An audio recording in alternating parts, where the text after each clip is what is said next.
de député Sud Radio, parlons vrai avec mon invité politique ce matin, Jean-Philippe Tanguy, député RN de la Somme, 4e circonscription, membre du bureau national du RN. Jean-Philippe Tanguy, bonjour. Bonjour, merci pour votre invitation. Merci à vous d'être avec nous ce matin sur Sud Radio. À 3 jours du début officiel donc des Jeux Olympiques, Emmanuel Macron sera l'invité ce soir du 20h de France 2, 20h10. Qu'attendez-vous de la prise de parole du président et est-elle légitime à vos yeux ? Légitime, oui, il est président des Français, je n'attends pas grand-chose. Monsieur Macron a fait une dissolution qu'il a largement perdue, après avoir perdu les élections européennes, où Jordan Bardella a fait 2 fois plus de voix que sa candidate, et il n'en tire strictement aucune conclusion. On peut dissoudre, c'est un pouvoir souverain du président de la République, mais on sait très bien que le général de Gaulle, qui a écrit et pensé ces institutions, disait que si le président de la République était aussi contredit par les électeurs et les électrices, eh bien il devait partir. Donc je ne comprends pas très bien aujourd'hui ce que veut faire Emmanuel Macron, comment il peut prétendre avoir encore un peu d'autorité pour mener les réformes qui nous attendent, et surtout j'espère qu'il va enfin parler aux Français des vrais dossiers, à savoir le tsunami budgétaire, la purge sociale qui arrivera malheureusement cet automne. La Cour des comptes a révélé, dans une indifférence, il faut dire, générale du gouvernement, qu'il fallait faire 50 milliards d'économies en 2 ans et qu'il fallait augmenter les impôts de 21 milliards d'euros. Donc ça, c'est ce qui arrive aux Français, c'est pas les palabres de Monsieur Macron.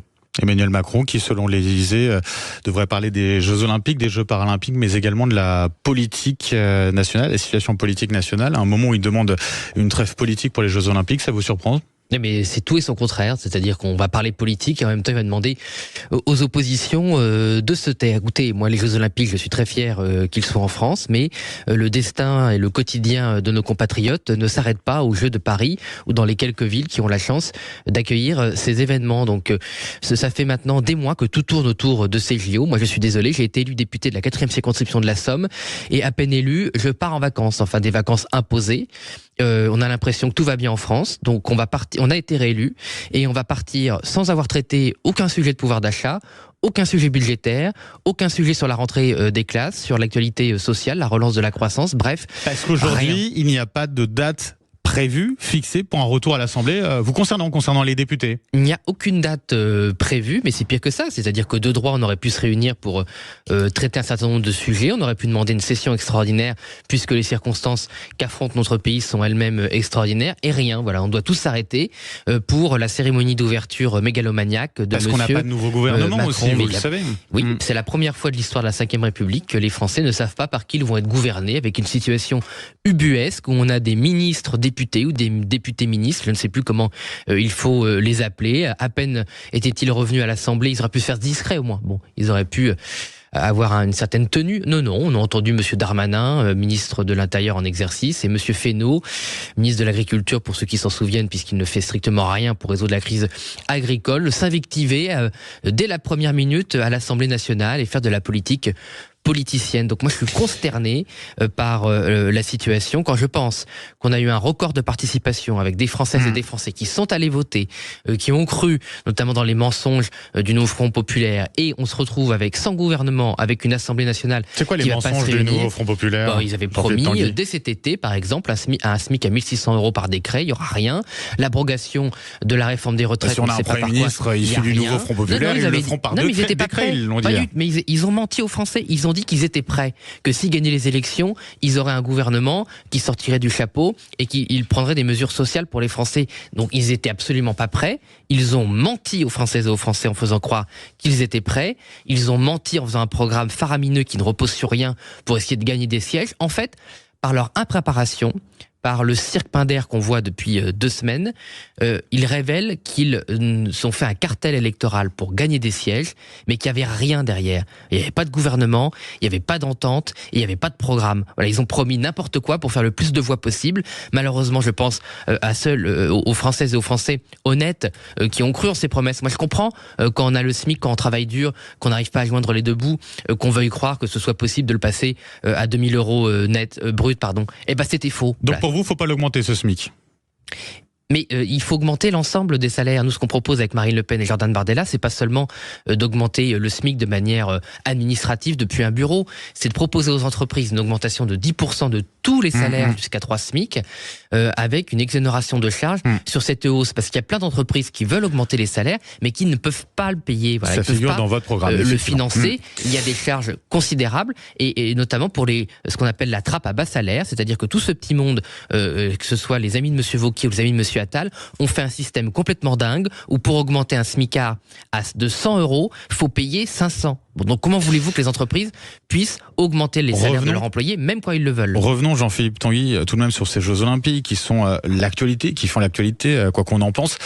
Revenons sur cette polémique soulevée par Thomas Porte, député LFI. Les sportifs israéliens ne sont pas les bienvenus aux Jeux Olympiques. Ça vous choque ? Et bien sûr que c'est choquant quand on connaît l'histoire des Jeux, la tragédie qui avait entaché, endeuillé, ensanglanté les Jeux allemands il y a quelques années sur le conflit israélo-palestinien à Munich. Ce sont des propos inacceptables. Voilà, mais de toute façon, Monsieur Porte est un habitué de ces choses. Je vous rappelle que pendant la réforme des retraites, il n'avait rien trouvé de mieux à faire que de taper dans un ballon reproduisant la tête d'un ministre. Il avait d'ailleurs été sanctionné par l'Assemblée.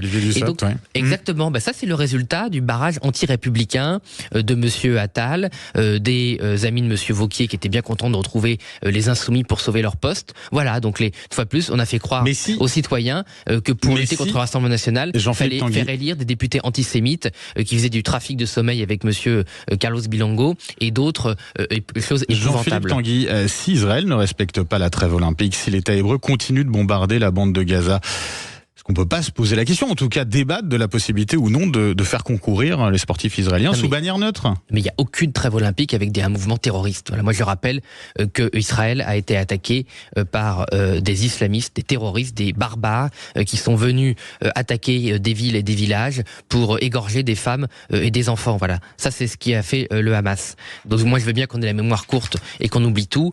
Moi en tout cas je serais dirigeant israélien, je ferais aucune trêve avec un mouvement terroriste et islamiste. Thomas Porte a-t-il encore sa place à l'Assemblée nationale? Il a été réélu? Malheureusement, il a été réélu, mais je constate que ce genre de profil n'a pas fait l'objet d'une couverture médiatique pour alerter les citoyens et les citoyennes de ce qu'ils étaient. Voilà, mais de toute façon, la France insoumise, Monsieur Attal, une fois de plus, Monsieur Macron, mais aussi Monsieur Wauquiez, ont fait élire, par exemple, Raphaël Arnaud à Avignon pour battre une honnête députée Rassemblement National, une avocate, une mère de famille qui a été battue par un fichier S qui pense qu'il faut, je cite, mettre des balles dans la tête de ses opposantes féministes si elles ont le malheur dans sa tête d'être de droite. Voilà. Donc c'est ce genre de personnes qui ont été élues au nom du barrage républicain. Je pense que ça fait réfléchir. 8 sportifs palestiniens, en tout cas, vont participer à ces Jeux Olympiques. Le comité olympique palestinien demande l'exclusion des athlètes israéliens. Ça vous fait réagir ?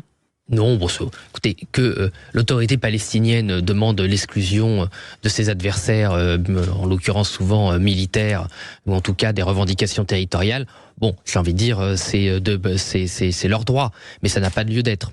On passe à la suite, on a parlé des Jeux Olympiques. Peut-être un mot sur Snoop Dogg, qui va porter la flamme olympique en Seine-Saint-Denis. Il a été choisi pour cela, connu pour être un grand amateur de cannabis. Multicondamné pour possession de drogue, possession d'armes, allégation de viol. Il a même été banni de 3 territoires européens. Ce genre de personnage, si vous voulez...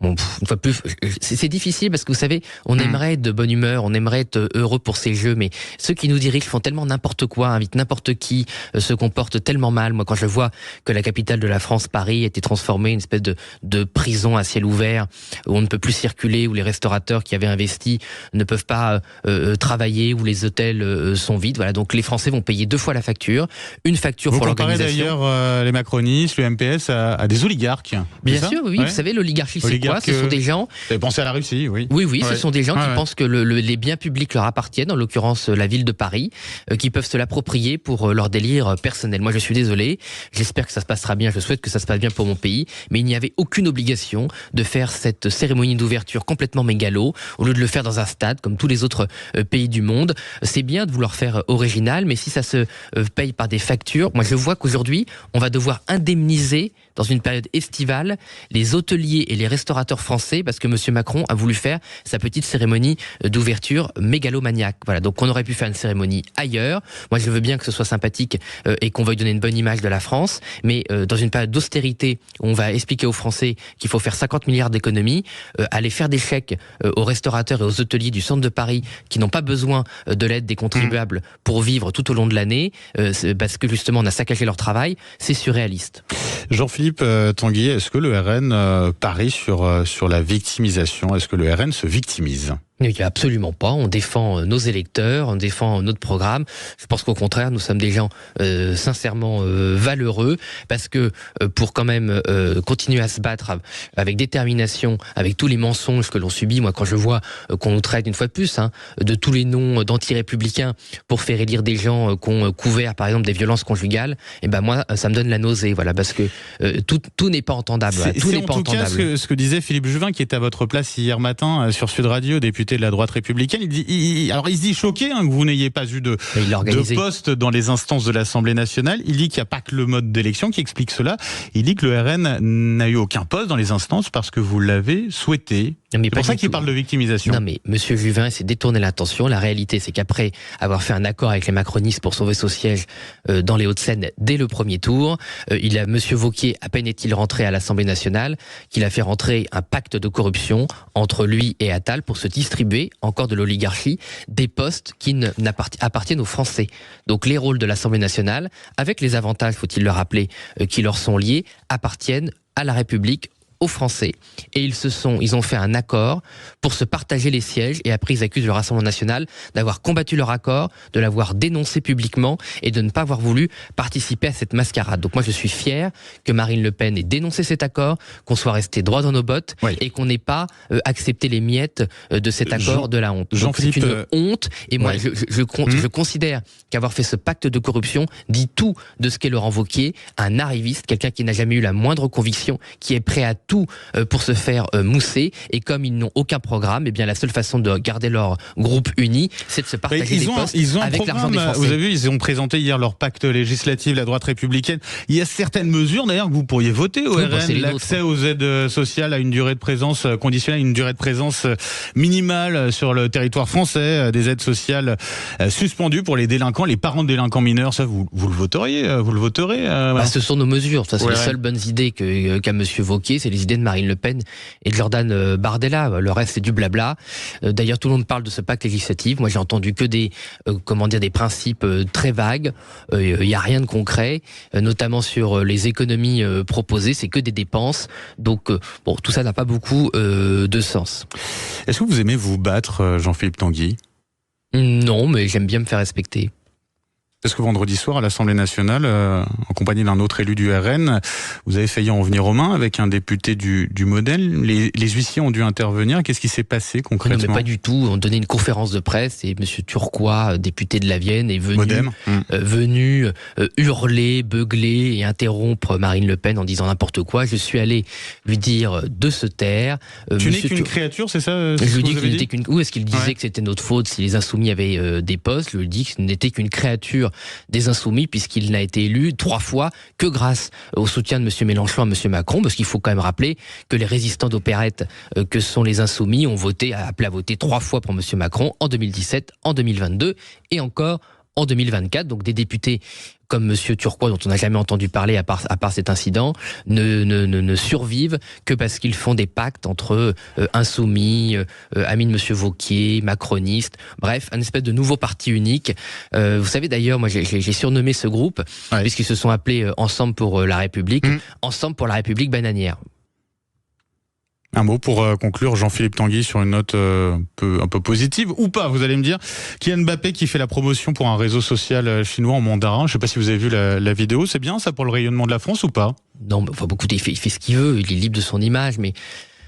Voilà, écoutez, moi, l'argent, de toute façon, l'argent règne sur les valeurs. Moi, je ne comprends pas comment on peut faire la promotion d'entreprises d'État sur tous les réseaux sociaux. Je rappelle que la Chine est un régime totalitaire qui interdit toute démocratie, toute opinion différente, qui emprisonne ses opposants politiques, qui est responsable d'un certain nombre de politiques parfois même proches du génocide en ce qui concerne les Ouïghours et d'autres minorités. Bon, considérer qu'il faut faire la promotion d'un outil de contrôle de la population, c'est quand même très étrange.